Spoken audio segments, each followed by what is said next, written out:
Today on episode number 105 of the podcast, we're busting 5 myths about being visually impaired.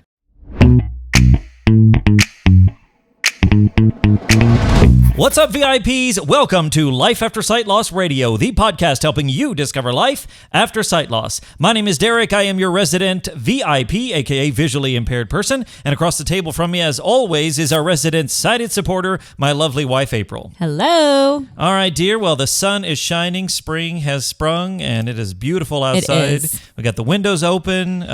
Koa is definitely laying in the sun as much as he can. Yep. It's a beautiful time. So today, we're busting some myths. A lot of times when you lose your sight, you hear things, you believe things, and it's like, that may not be true. So we're going to talk about these myths and why they're not true and how they believing them sometimes can affect us. Sure. So let's just jump right into things. First of all, the first one is the myth that our other senses get better.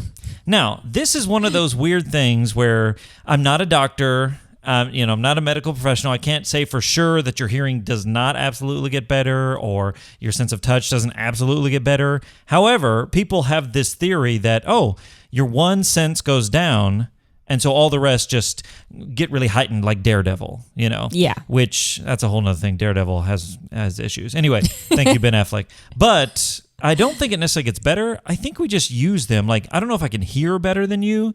I think my brain is like, this is how we're going to have to view the world. Like going into a hotel that has a pool, you would look for a sign that says pool. I would smell the chlorine coming out, So it's not that you can't smell the chlorine. That's just not, if I said, chlorine, you'd be like, oh yeah, I smell that, you know. But that's just not the first thing you would look for. Well, you use them differently. Like you don't go to your sight as your first sense to use because you aren't able to do that. But also, I think you hone them. So you get used to using them more. So maybe I wouldn't say that they're heightened. I mean, I am a medical professional, but I still don't really know. But they might not be like truly better, but you learn to use them better. Yeah, I think that's a fair way to say it. I don't know if they're necessarily better, like your ears open up or something. Right. But I definitely think we use them differently. So like you said, we hone them a little more. Yeah. I'm a visual person. Like I think that's how I learned as a kid growing up. I was a visual learner. But whenever you lose your sight, you can't become a visual learner. You got to do something else. So I had to learn by listening to books and things like that. And I've just had to train myself to do that, to learn that way. Yeah. And again, it doesn't mean I'm now a magical auditory learner. I still am visual. If I, I like to watch the TV show and see what's going on. Yeah, we've talked about that before. Yeah, but I still think I've learned to use my sense of hearing and touch. Like if you do that game where you put your hand in the bag, you're like, what is this? I think I'd do a lot better at that game than a sighted person. It really, it makes me very nervous when you're trying to plug something in because you're like feeling the outlet and trying to get the plug into the outlet. And I'm just scared to death you're going to electrocute yourself. But that's how you've learned to use your tactile sensation to do that. What's interesting about it is I'm feeling it and it's almost creating like a map of it in my brain. Yeah. So then when I like pull my hand away at the last minute to try to plug it into that map in my brain. Only a couple times have I gotten like a slight sensation where it's like, I should have pulled it away a little faster, but that's all right. So the first myth is that your other senses get better. Secondly, the myth that blind people or blindness equals total blindness. Like you can see nothing. Yeah. I definitely think I thought that growing up. Like if I heard the word blind, that meant no sight. So it was either 20/20 or black, which is another misnomer. Like it's not black, it's nothing, which I don't know what nothing looks like. So it's very difficult. People are like, do you see black? It's like, no, I see nothing. What does nothing look like? I don't know. Yeah. To me, my sight loss is like the best way to describe it is like getting that camera flash and then it just stays around forever. Yeah. But yeah, I mean, did you think that? Like if you heard the word blind, would you automatically think, oh yeah, total blindness? I'm not sure because I think about like I have contacts and I wear glasses. And so I know that there's a difference between 20/20 and it is possible to see without 20/20 vision. Yeah. So there's a range in there. So I think I realized that there was a range of blindness, but I don't know that it was really at any point in my life in the forefront of my mind that there would be a range between, legally blind and totally blind, or legally without correction and totally blind.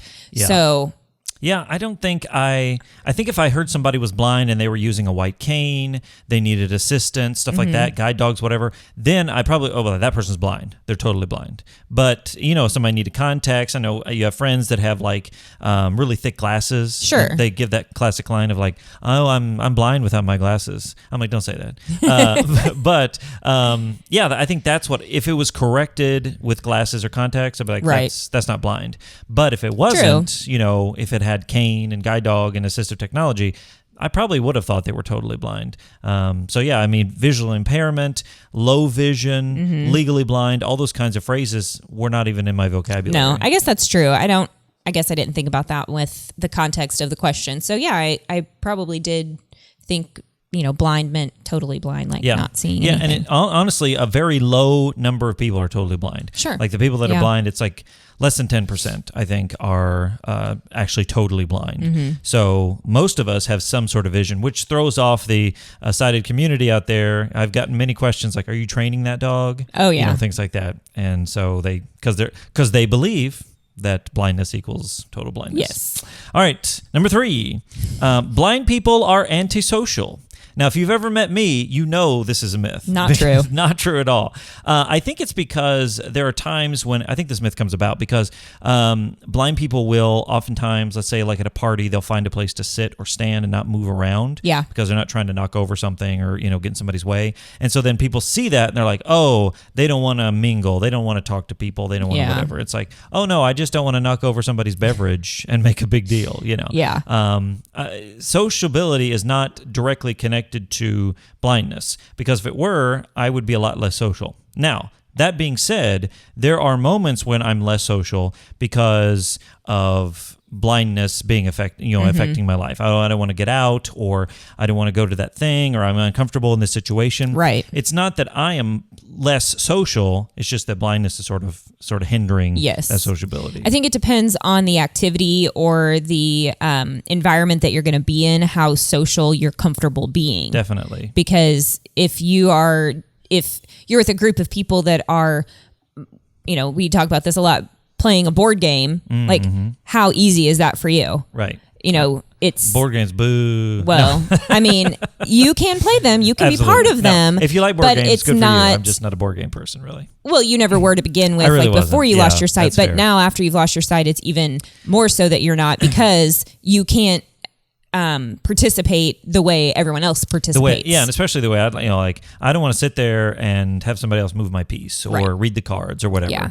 Now, sometimes I will because I want to be part of the group, but there are definitely times. But in those situations, you tend to withdraw, and Yes. it seems that you're being antisocial at the time. Yeah. But it's just it's certain circumstances. Absolutely. Depends on what the situation is. Yeah, it is not a blanket statement that all blind people are antisocial. Right. And sometimes, in saying this, sometimes you have to be honest, and your friends have to just believe you. Because sometimes I'm like, you know what? I don't want to play the game. You guys go ahead and play. Yeah. I'm going to sit over here and do something else. And it's fine. It's not a big deal. I'm not crying. Everything's fine. It's like, oh, okay. He said it was okay. So we're just going to go on. Yeah. I have good friends who are like, oh, how can we include you? How can we make this more accessible? And that's wonderful. I so appreciate that. But there are just times where I'm like, I don't want to do this. And just believe me and just go on. Go on. It's fine. All right. So number 4. Blind people don't like sight-intensive activities. This is definitely a myth, and it depends on. This goes back to I wasn't necessarily a board game person before. Right. Some people are just not adventurous necessarily. So we've talked about rock climbing, we've talked about whitewater rafting, all these kinds of sight intense activities, even things like board games, which might seem somewhat sight intense. Sure, read a card or yeah, whatever. absolutely. It's like the myth is, well, blind people don't want to do those things. Well, it depends on the person, not the blindness of the person, but the person themselves. Yeah. Because some people may love to go on these very sight intensive activities, and some people maybe not. That might be because of their blindness, but more likely it's due to the fact that they're just that type of person or not that type of person. It's their personality and their likes and dislikes, just like everybody else has likes and dislikes. Yeah. Someone may not be interested in, big adventures that could cause detrimental harm. Yeah, if you can't see very well. Absolutely. That just may not be their thing, and that's fine. I think the thing with this is we put the blindness first. Yeah. We're like, oh, they're blind, therefore and we make a determination about them. It's like, no, ask them about whatever first. Then if blindness is an issue, that'll just be part of it. And if they really want to do it, they'll just make a way and be like, okay, well, actually for this, I have to do this. And, like I know with the kids, we talked about, this is sort of a dumb example, but we talked about playing cards. Yeah. And we have to call out, like we're playing like Crazy Eights or Uno or something. Yeah. You say like, okay, King of Hearts or whatever, and you go around the table and everybody calls it out. It's a very simple thing, but it is what we do because of visual impairment. And so there might just be some accessible ways to do things. Yeah. And you just got to figure that out. So ask the person if they want to do it first. This is not needed to get into advice, but if you're blind, especially, be upfront. Be like, hey, I would love to do this. Could we do this? Yeah. So I can make sure this I'm part of it. easier for me or more accessible for me. Yeah, absolutely. Yeah. And it probably is not going to ruin the game. It's just maybe people have to be, a little patient as you read the card with a magnifier or whatever the case is. So yeah, blind people love to do things that are sight intensive if they're the person who likes to do those kinds of things. Exactly. Yep. And then number 5, blind people hate sight words like look, see, or watch. This is such a myth. And now it depends on the person. I heard somebody recently say, I think it was my good friend Juan, who has a channel on YouTube called something, JC5 Productions. I'll put that in the description if I'm wrong. But anyway, he said, which a lot of you could say this about a lot of things, but if you've met one blind person, you've met one blind person. My belief on blindness may not be others' belief on blindness. So we got to take this with a grain of salt. But when people ask me questions like, hey, did you see that movie? Oh, look at this thing. Oh, I'm going to watch this show, whatever. I'm like, that's such normal conversational vocabulary that I'm like, yeah, of course. Because if somebody says to me, hey, did you see that? Did you hear that movie? I'm like, don't say that. That's so dumb. Like nobody. I feel like that's almost an insult in a way. It's like, I'm demeaning you a little bit. Yeah, like, exactly. You didn't get to enjoy this like I did. So it's like, just treat me normally. Say watch. Say see. Like it's always embarrassing and it's embarrassing for me. It's embarrassing for them, especially when somebody's like, oh my gosh, look at that thing over there. And then I'm like, and they're like,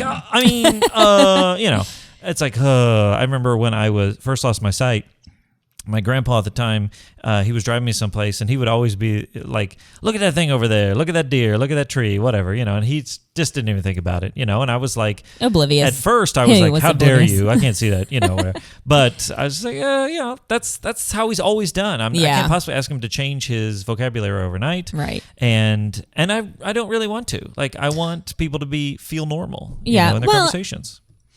Playing devil's advocate here, it's nice of them to be aware of what they're saying as well. Like Absolutely. They want to treat you with respect. They want to, take into account your disability, not to affect to the way that they're going to like cater to you, but at the same time to a way to be respectful that, okay, wait, he can't see that. He can't look at that. He can't whatever, fill in the blank. But at the same time, like, don't trip yourself up over it. Just have a normal conversation. It's not necessary to make those changes in the situation for you, at least. Absolutely. I think the key difference is it's important to think about it. But it's also important not to overthink about it. Like we don't want to be so over the top that it's like, oh my gosh, I can only talk about things that this blind person is going to be okay with, and yet it's like, nah.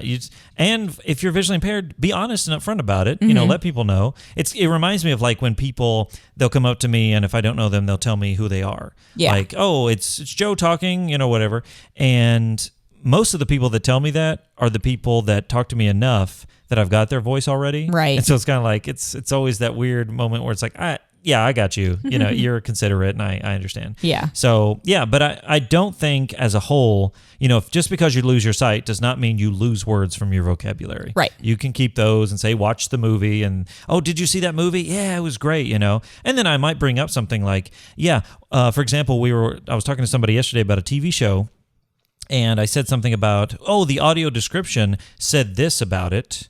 And they were like, oh, yeah, that's true. And in the movie or in the show, it was kind of like that was something where if you weren't paying attention visually, then you may have not picked up on Missed it. But Yeah. it's like, I got it. And they're Yeah. like, oh, yes. So, we have conversations and I bring up, sight or non-sight related things, but they still said watch or see. So, all right. Those are the 5 myths that we busted today. I'm sure there are others. So, that's just how it goes. But my question for you today is this.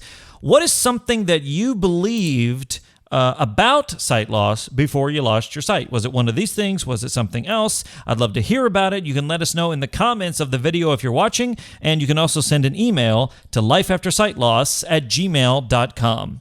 All right, before we get to our quote, we've got a few housekeeping items. If you're watching on YouTube, make sure to give us a big thumbs up and hit the subscribe button so you don't miss another single episode. That's right. And if you're listening to the audio version of this podcast, you can subscribe in your favorite podcast app and give us a rating and a review. Also, we would love to hear from you wherever you are. You can share your thoughts and your questions and all the things that you're thinking right now. Send an email to lifeaftersightloss@gmail.com. And make sure you follow us on Instagram at lifeaftersightloss. That's right. Okay, so here we are, folks. Let's get to our quote of the week. Being honest may not get you a lot of friends, but it'll always get you the right ones. John Lennon. John Lennon. He's a Beatle. If anybody's listening from out of the country or you're not familiar with the Beatles, great, great music. Being honest may not always get you friends, but it'll get you the right friends. Yeah. That's such an interesting one. I looked up quotes about like truth and honesty because we're talking about myths versus the truth. And it's just interesting that it's like being upfront with somebody, being honest, even if it's sometimes hard to say, is important, and it'll keep those right friends around you. I thought about quoting scripture where it says, the truth shall set you free. I think we're watching Ted Lasso right now, and one of the lines is, and this is not spoiling anything if you haven't seen it, one of the lines is something to the effect of, the truth will set you free, but it'll make you really mad, first, or something like that. Probably a more inappropriate word because Ted Lasso. But just this idea that, being honest and upfront with things is hard, and you got to travel through it, but it's important on the end. In the end, yep. All right, folks. Well, we thank you so much for listening wherever you are, and remember that sight loss isn't the end. It's just the beginning. My name's Derek. And I'm April. And we'll see you in the next one.